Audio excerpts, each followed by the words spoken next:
So a couple of themes I want to explore with you this afternoon.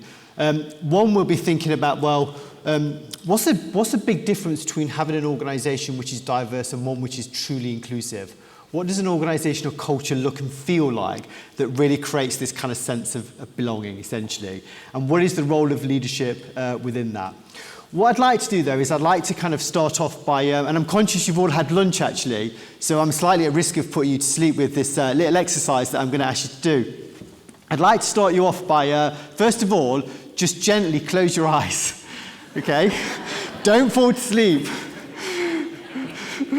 Gently close your eyes, and then what I'd like to ask you to do is to just conceptualize in your mind, think of a leader. It could be somebody that you know personally, so it could be somebody from the world of your workplace or the world of work. It might be a current figure, it might be a historical figure from business, from politics, from science, from wherever. Just have in your mind's eye this notion of a classic kind of leader, okay? And then I'll count to 10. I feel like I'm sort of hypnotizing you all or something like that. Don't worry, I'm not. Right, open your eyes. Great, so I'm sure you've all got a mind of a kind of a classic leader in mind, and I'll come back to that in a second. There were some famous experiments, actually, where we asked people like you to do something similar, but actually, rather than just kind of close your eyes and do it, we actually asked people to draw classic images. These are the sorts of things. Winston Churchill, so we all know Winston Churchill. Did anybody come up with Winston Churchill? Okay, yeah, one or two people came with Winston Churchill, no surprise there. Some other images which people drew, maybe some of your representations were similar to these. That's the sort of classic image of what people perceive as a traditional leader, or maybe something like this. Yeah? So lots and lots of variations, but what I'd like to do now is just do a quick check-in with you. Right, we'll have to do a little bit of a vote, okay? So first of all, just give us a show of hands if the leader that you conceptualized in your mind was male. So if your leader was male, just put your hands right up just so we can see how many we've got. Now, I did philosophy and psychology at university, but my estimate is probably about, maybe 3/5 there male. Now put your hands up if your leader was white. Just hands up, give us a show of hands. So, yeah, pretty much the vast majority are saying sort of white. And now, give us a final vote, is put your hands up if your leader is somebody who works in the world of business, as opposed to politics or science or something like that. So if they were a business leader, again, just right, put your hands right up, just so we can see. So, yeah, probably again, maybe like 3, 4, something like that. So that's really, really interesting. In the sense, what you're all suggesting is when we all think of classic leaders, we think of leaders of certain types. So leadership is defined automatically as white and male, particularly in the world of work. And not only is that interesting, but actually it's problematic, because it's not only what we think leaders are currently, but we have these unconscious biases around concepts of what we think leadership not only is, but what we think leadership should be. And that's problematic because it plays to the advantage of certain types of people, i.e. white men, and the disadvantage of other types of people. So these are some of the themes that I guess we want to explore this afternoon. And some of these notions of leadership tie into this notion of a classic form of leadership. And often we talk about the superhero figure of leadership, which is, as you've all said, white, male, all of that. But we think of leadership often as sort of very hierarchical, leader knows best. Leadership is a kind of very individual figure, that kind of superhero, super male figure. But it's also very sort of male in orientation. Now, we've been traveling the world for the last decade, looking in different jurisdictions right across Europe, across Asia, across North America, all sorts of different locations, India. And we've been tracking the certain types of dominant forms of leaders within an organizational context. So I want to share some of my observations with you, and then I'll talk to you about what the problem with that is, and then how we can move away from some of these types of leadership to more, inclusive types of leadership, actually. So, just as you suggested, that your concepts of leadership were white and business, but also male, we often do have this notion that leadership itself is gendered. So, what do we mean by that? What do we mean by this notion that leadership itself is gendered? Well, often when we think of leadership, we think of these traditional male figures, but also what we know is that we judge men and women differently based on our perceptions of what leadership is. And there's this notion of what we call the double bind. And I'll give you some examples, and you're probably familiar with these. When men behave in certain ways, so when men behave in a way which is, traditional style of leadership, which is assertive, confident, outgoing, ambitious, all of that. That's really great, and that's how men are described. But when women behave in the same way, they're not described in those ways. We have different attributions to them. So women are described as, what are women described as? Someone shout out. Bossy, pushy, aggressive, over-ambitious, those sorts of things, actually. So we know that this notion of leadership itself is essentially gendered. And without giving you all too much of the psychobabble, it's what we call fundamental attribution error, or often what we call the double bind. And women suffer from something particular which men don't suffer from, and that's called the likability penalty. So we basically judge all leaders on, if you think of an axis, we judge all leaders on two things. Do we think our leaders are competent? What's the score? That's really great. We definitely want our leaders to be competent. But the other thing that we judge actually human beings on, but also leaders, is likability. Do we like our leaders? Now, often what we find with some male leaders is, as they go up and they fall into that classic notion of leadership, they often become quite, sort of assertive, and that assertiveness can move into aggressiveness. And their likability moves down. And their competency stays up. And that's fine, because that's kind of what we expect of male leaders. But what women do is the more that they become competent, the less they become likable. And that's a problem. Now, I'll just share something with you. It was in the Harvard Business Review, actually, just a couple of weeks ago. And some professors from Harvard wanted to explore this in a bit more detail. So they looked at kind of perceptions of leadership across a whole bunch of different sectors. And I'll just share one of you from the military. So they looked at, this is a kind of a perception of kind of peers. So these are very senior leaders in the US military. And they looked at things where their leaders scored really highly. So what was one of the competencies that men scored really high? And that competency was strategy. Makes sense, great. I definitely want my military leaders to be good at strategy. Now let's look at where the women scored really high. And what was interesting is they scored less well on strategy, but they scored higher on a different competency. And that different competency was essentially emotionality. We see women as kind of having high levels of emotional intelligence. And again, that's fairly positive if you think about it. I definitely want my leaders to have strategy, but I want them to have high levels of emotional intelligence as well. But quite interesting in terms of its differential. But what's more interesting is when they looked at the scores in terms of where both male and female leaders scored less so. So the one area where men, sorry guys, but probably not surprising, where men scored less well was arrogance. Okay, so strategic, great, arrogant, I can almost live with that, there you go. But it was really interesting in terms of the competency that women scored less well on. And the area that women were seen or described in was this, ineptitude. Now, ineptitude essentially means incompetent. And it's really interesting how we see these descriptions, these differentials in descriptions across all sorts of different sectors. And that's problematic because as people like you and I are moving up our organizational hierarchies, we would like to think that we're judged in a similar way. But the reality of life tells us that we're not. That we have our fundamental concept of leadership itself is ingrained with gendered stereotypes. And so if we're going to move, and have more kind of fairness and equity within the system, we've got to think about what these stereotypes are. So that's one of the ways in which we need to kind of start to review notions of leadership in terms of how leadership is gendered. The other one is what I just call kind of like psycho-leadership. I meet so many of these types of people in organizations all day long, actually. I'm surprised how they make it. Half of them are successful, half of them are not successful. But as you can see here, not all psychopaths are in prison. A whole bunch of them are actually in the boardroom. Now, in terms of a number, what we know, probably the best estimate is probably in the boardroom, probably about 1 in 5 executives, or 1 in 5 people in the boardroom have psychopathic tendencies. Rather concerning, essentially. And I suppose, well, what do we mean by that? And those psychopathic tendencies play out in certain ways. You have really, really low levels of empathy, really, really kind of high levels of aggression, really high levels of self-worth, this kind of overconfidence bias that we often see. And also, I'm sorry guys, but this is basically science. I wish I could say otherwise. But men are 3 times more likely to project psychopathic tendencies than women. And I suppose if you think about that, we can sort of say, well, what is the problem with that? But some of the problems of it are, we see it with things like, the global crash and all of those sorts of things. So these notions of how men behave are quite concerning. But a more concerning notion for me, and you're all familiar with things like the Me Too movement.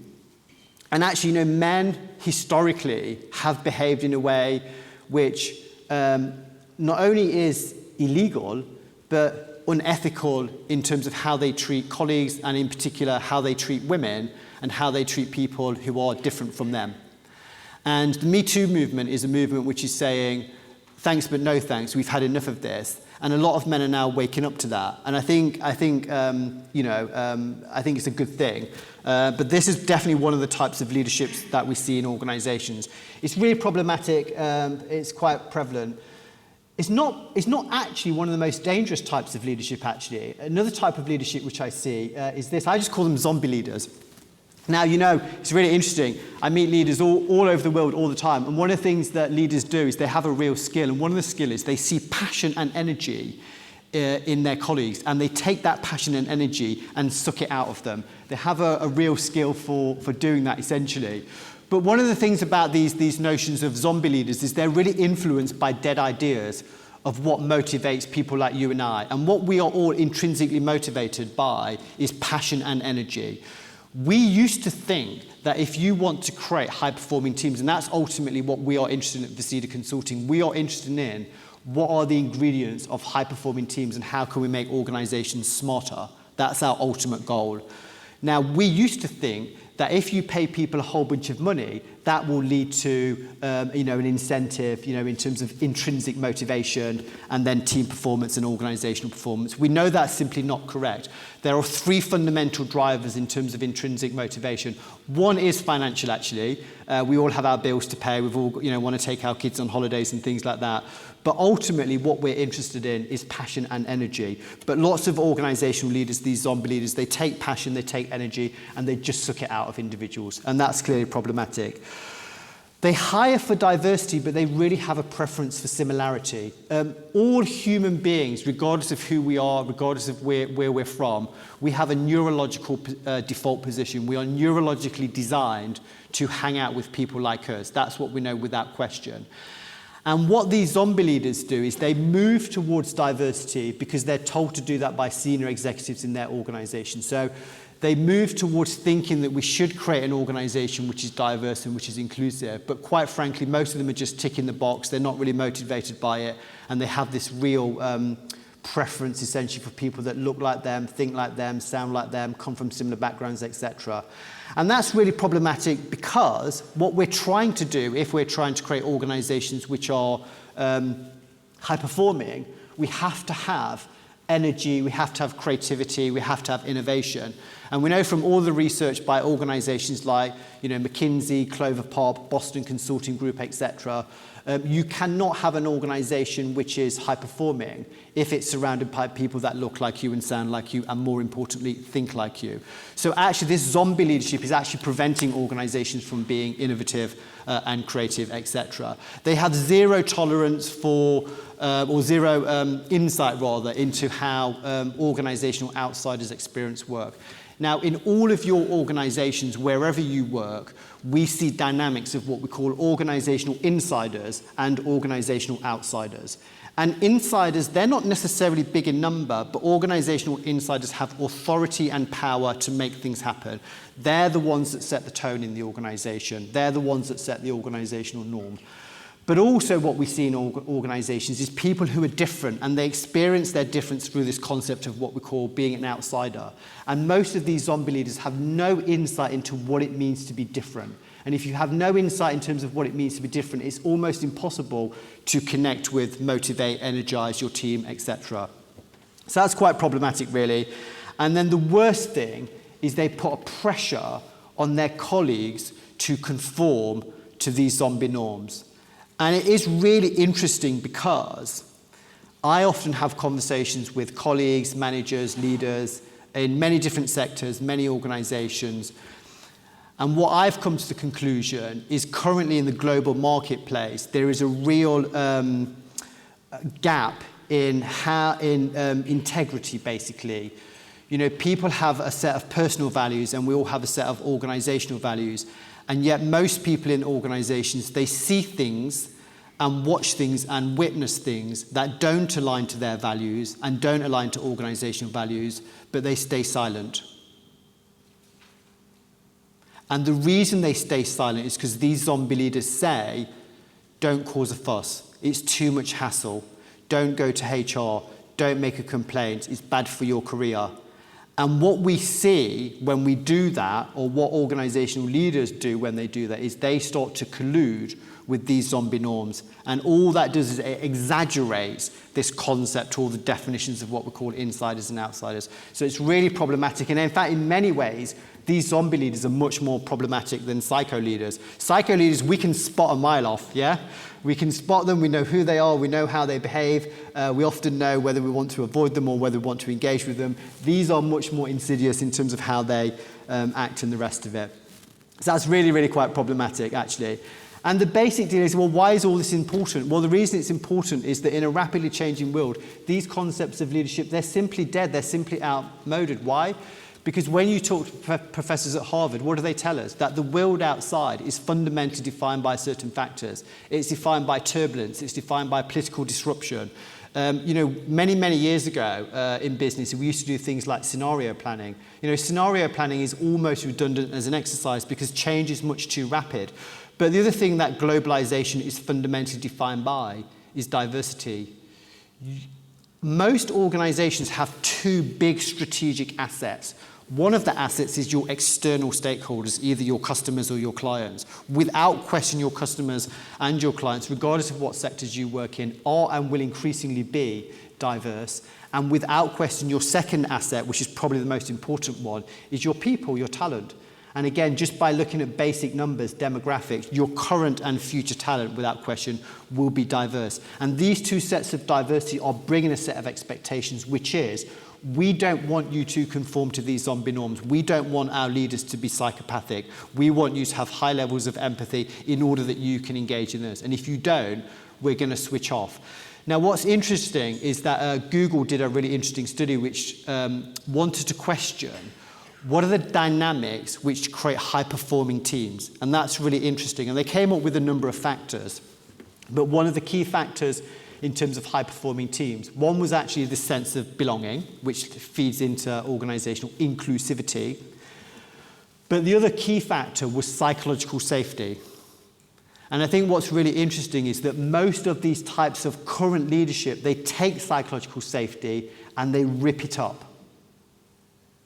You can't have a high-performing team, you can't have high-performing individuals if we're taking psychological safety and we're ripping it up. It simply doesn't work in the modern world. So what we need to do is we need to take these styles of leadership and we literally need to bin them and we need to move towards a new style of leadership, which is something like this.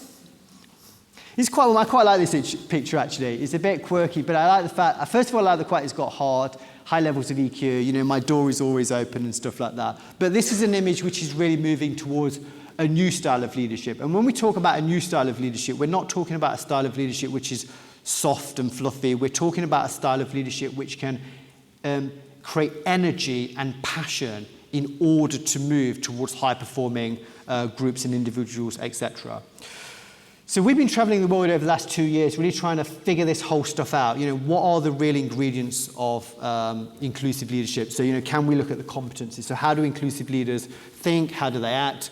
And what are the competencies? So we've got a kind of report out, which I'm happy to send you the report after today. But we've identified 6 fundamental traits of inclusive leaders, actually. And one is about inspire. So we all know that leadership is clearly different from management. Management is about operationalization of processes, whereas leadership is about vision.